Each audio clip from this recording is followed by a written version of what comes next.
Conflict and Courage by Ellen G. White. Sharing Her Morsel, July 19th.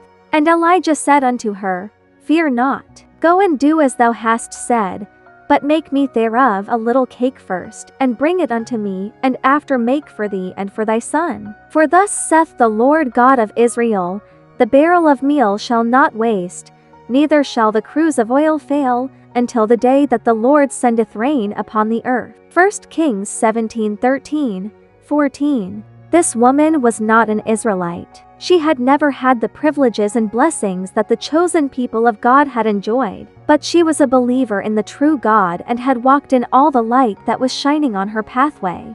And now, when there was no safety for Elijah in the land of Israel, God sent him to this woman to find an asylum in her home. In this poverty-stricken home, the famine pressed sore, and the pitifully meager fare seemed about to fail. The coming of Elijah on the very day when the widow feared that she must give up the struggle to sustain life, tested to the utmost her faith in the power oft-living God to provide for her necessities. But even in her dire extremity, she bore witness to her faith by a compliance with the request of the stranger who was asking her to share her last morsel with him. No greater test of faith than this could have been required. The widow had hitherto treated all strangers with kindness and liberality. Now, regardless of the suffering that might result to herself and child, and trusting in the God of Israel to supply her every need, she met this supreme test of hospitality. The widow of Zarephath shared her morsel with Elijah, and in return her life and that of her son were preserved. And to all who, in time of trial and want,